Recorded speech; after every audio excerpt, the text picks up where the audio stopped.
All right, hello everybody. Today we're going to be doing an axillary block as well as a popliteal block. So I'm going to just show you my notes real quick. That's pretty much what we're going to be using. And so it's really important to obtain, go through the patient record. It's a 24-year-old patient who has a distal humerus fracture. We're going to go ahead and go through the labs, making sure that everything's normal, particularly platelets and our PT and INR, that they're within normal limits, which they are. And I want to go through the history, any surgical history, medical history. This particular patient has never really been to the hospital, so this is a first for them. After that, I would introduce myself. I would get their name, date of birth, allergies. I would next do my assessment on them. I would ask them questions like, have they ever had a history of malignant hyperthermia or their family, any kind of muscular dystrophies? They deny all that. I would do all my body systems. I would do neurologically, or do they have any deficits, any kind of bleeding disorders? They deny that. Heart, lungs, I would listen to them, auscultate. They deny any of that. GI problems, any kind of liver, kidney problems, they deny it as well. Do they have any kind of endocrine problems? They deny that. No diabetes, no thyroid disorders. And so after that, I would go over the risks versus benefits of this procedure. Like I said, they're going to be getting an ORIF of the distal humerus. This is just for analgesia post-operatively. And so we're going to go ahead and discuss some of the risks, including nerve damage, bleeding, infection. Those are some of the main risks associated with these particular blocks. LAST is one of the big ones, particularly the axillary. Since it's so vascular, a lot of vessels around there. LAST, I would explain what LAST is, and I would explain to them that the odds are very unlikely, but it is part of the consent. Some of the benefits include they'll have a much easier post-operative period. They won't have to receive as many opioids, and that ties into the alternatives, is that typically we would give a lot of opioids, and that's associated with a lot of constipation, falls, prolonged hospitalization. So we want to avoid that, and this patient has consented for that. I would obtain consent.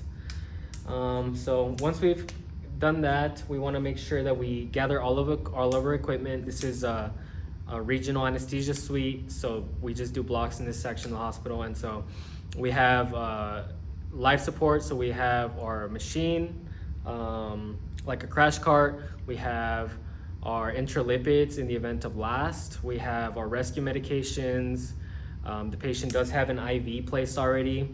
And so we want to make sure that we have all the supplies to actually do after the emergency supplies. We want to make sure we have all the actual supplies we need for the procedure. And so we have ultrasound with ultrasound probe cover. We have our nerve stimulator with the nerve stimulator itself, the 22 gauge Stimulex needle, 5 centimeters. We want to make sure we have the appropriate draping, that I have my sterile gloves, a gown, mask, and then we want to drape the patient appropriately. Syringes, stopcocks, and once we have all of that, we want to make sure that we can do a timeout. And so we would do the extremity we're going to be doing, the procedure that's going to be done, the name, the patient, all the verifiers, and just taking a timeout to really identify and prevent any kind of adverse procedure that's not intended for the patient. So particular case, it's a left upper extremity and the right popliteal that's going to be anesthetized today. And so we would clean the patient, we would place a drape, I would be gowned up with all the supplies that I mentioned. We've attained consent, we've prepped the patient, and he's positioned supine with the arm abducted 90 degrees for the axillary. And so we would go ahead and grab our probe. We want to go ahead and scan. It's going to be perpendicular over the neurovascular bundle here. And we want to get a few landmarks. So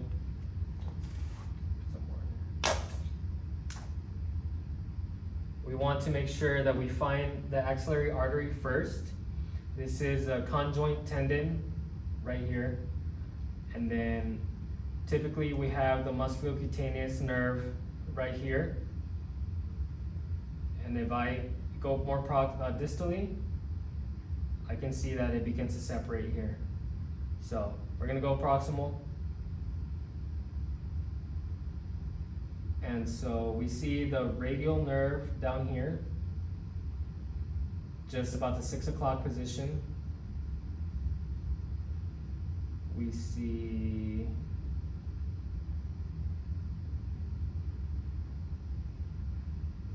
the ulnar nerve here about this will be about the 3 o'clock position.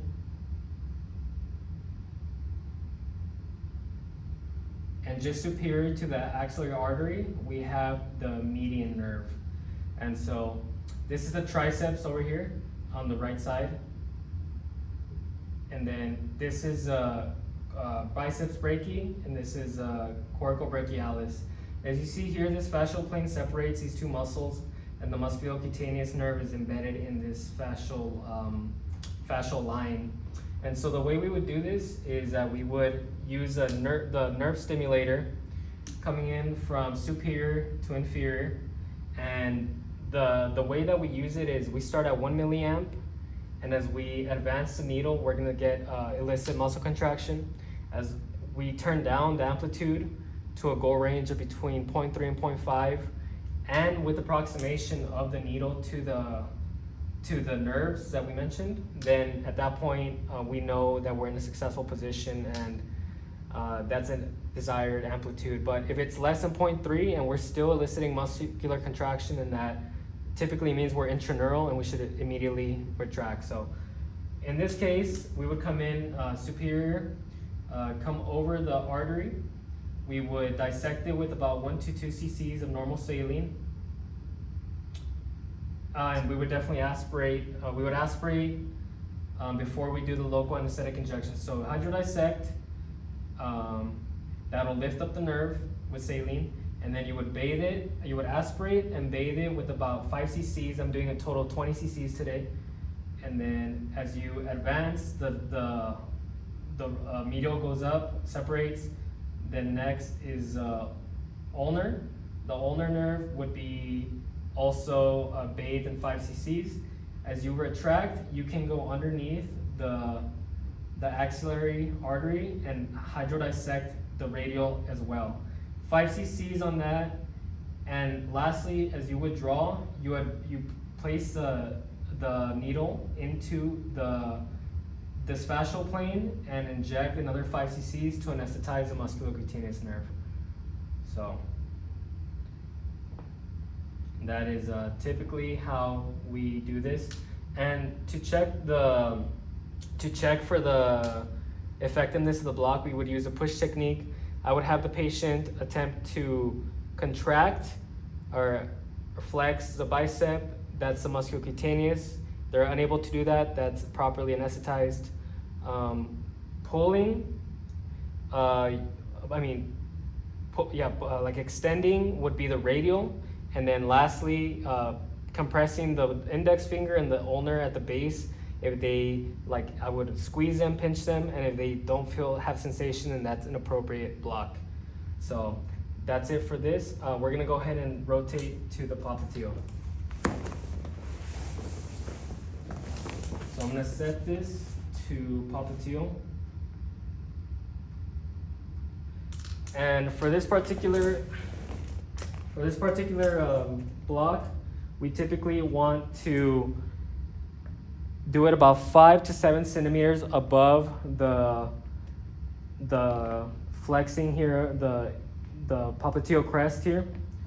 So I'm gonna have him flex, and I know exactly where, so I'd go about 5 to 7 centimeters above. So I'm gonna identify the popliteal artery. So first I'm gonna identify popliteal artery. And I'm gonna use Doppler. So here I see the Doppler identifying the popliteal artery. So then I would slide my probe cephalad. Go ahead and dorsiflex. Okay.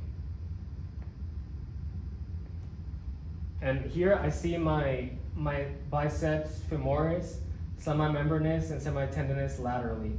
And as I dorsiflex, the patient here is dorsiflexing, I see the sciatic nerve that is combined of common peroneal and tibial. So you want to scan the sciatic nerve to the point where they separate, and you want to inject the anesthetic right at the point where they're enclosed by the Volca sheet. So here I'm sliding my probe distally. They're slightly becoming separated. So I would say that they're completely separated there. And as I go cephalad, I see the Volca sheet here, they're encapsulated. I would advance my needle with the nerve stimulator, as I said, lateral to medial, and I would inject 20 cc's. I would aspirate and inject 20 cc's, and I would bathe them in about 0.25% bupivacaine, which is about 50 milligrams.